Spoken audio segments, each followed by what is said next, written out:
Olá, tudo bem? Vamos para mais um estudo? Hoje veremos o capítulo 21, cujo título é Paz Afinal. Já estamos na reta final do nosso curso. Esse é o penúltimo capítulo do livro. Neste capítulo nós veremos já o último conflito terminado. Essa terra que foi manchada de sangue torna-se agora um lugar de paz, de felicidade. As promessas de Jesus, que por tanto tempo foram esperadas, finalmente são cumpridas. Esse é o clímax ao qual o livro do Apocalipse se movimenta.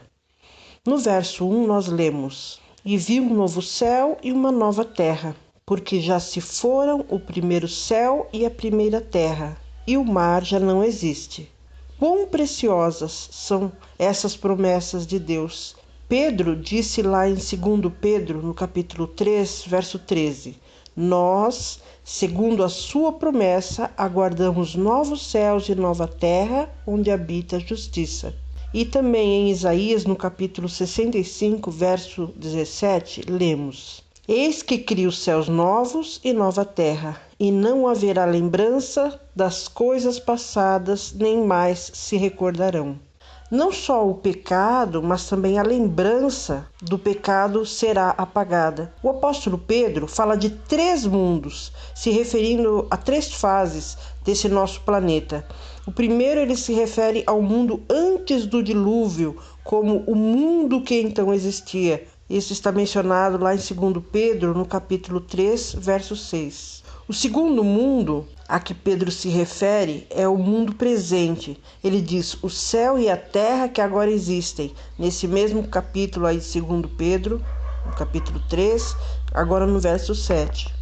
E o terceiro mundo é o mundo que há de vir, esse mesmo que nós lemos em Apocalipse 20, verso 1, que nós já estudamos. Pedro descreve esse novo mundo como novos céus e nova terra. Nessa nova terra, os salvos não precisarão comprá-la, não vão precisar lutar por ela.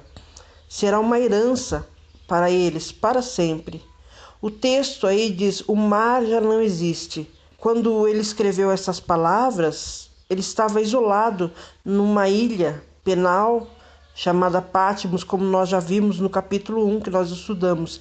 E o mar separava ele do restante do mundo, e a solidão consumia a alma dele. Por isso ele disse: o mar já não existirá. Imagine a sua alegria em saber que o mar não existirá.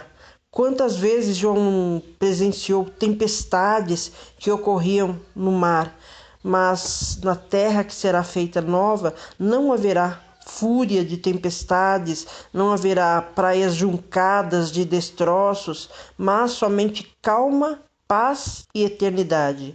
Não haverá apenas uma nova humanidade, mas uma nova geografia também. Esse presente mundo tem mais água em sua superfície do que terra. 3/5 estão cobertos por oceanos. Nos dias de Noé, irromperam-se as fontes do grande abismo, como está registrado lá em Gênesis, no capítulo 7, verso 11. Isso foi o que provocou o dilúvio, não meramente a queda da chuva. A terra foi convulsionada, resultando em tremendas mudanças físicas. Os oceanos parecem essenciais ao nosso presente mundo. Eles constituem um grande sistema de saneamento, bem como de suprimento de água, cuja evaporação resulta na formação das nuvens. Mas na nova terra as coisas serão diferentes. No verso 2 nós lemos: E vi a santa cidade, a nova Jerusalém, que descia do céu da parte de Deus, adereçada como uma noiva ataviada para seu esposo. João, ao olhar para o céu, ele vê algo simplesmente incrível. Ele vê uma cidade flutuando majestosamente no ar e desce até tocar o solo terrestre. No verso 13 e 4 nós lemos: E ouvi uma grande voz vinda do trono que dizia: Eis que o tabernáculo de Deus está com os homens, pois com eles habitará, e eles serão o seu povo, e Deus mesmo estará com eles. Ele enxugará de seus olhos toda lágrima, e não haverá mais morte, Nem haverá mais pranto, nem lamento, nem dor, porque já as primeiras coisas são passadas. Nosso mundo, tão pequeno perto do universo e que está sob a maldição do pecado, é a única mancha escura da gloriosa criação de Deus. Mas essa terra será honrada acima de todos os outros mundos do universo de Deus, porque aqui Deus vai habitar juntamente conosco. O texto fala sobre lágrima, como uma mãe enxuga as lágrimas de seu filho com todo amor, assim também Deus fará com seus filhos. Junto com essas lágrimas, a morte, a tristeza, a dor também serão eliminados para sempre. No verso 5 nós lemos: E o que estava sentado sobre o trono disse: Eis que faço novas todas as coisas. E acrescentou: Escreve, porque estas palavras são fiéis e verdadeiras. Deus não vai fazer coisas novas, mas Ele fará novas todas as coisas. É diferente. A terra não vai ser destruída, ela vai ser renovada. O Éden vai ser restaurado e a Nova Jerusalém vai ser a capital desse reino restaurado. E Jesus promete que haverá uma restituição de todas as coisas, como nós podemos ler em Isaías, no capítulo 35, versos 1 e 2. Esse mundo onde o Criador sofreu vergonha, humilhação e morte na cruz, a fim de redimir a raça humana, será então refeito para ser a habitação dos salvos. Em Isaías, no capítulo 35, versos 1, 5 e 6, lemos: O deserto e a terra sedenta se regozijarão, e o ermo exultará e florescerá. Então os olhos dos cegos serão abertos e o ouvido dos surdos se desimpedirão. Então o coxo saltará como cervo e a língua do mudo cantará de alegria, porque águas arrebentarão no deserto e ribeiros no ermo. Que bênção será essa nova terra! Nos versos 6 e 7 lemos: Disse-me ainda, está cumprido. Eu sou o Alfa e o Ômega, o princípio e o fim. A quem tiver sede, de graça lhe darei a beber da fonte da água da vida. Aquele que vencer herdará estas coisas. E eu serei seu Deus, e ele será meu filho.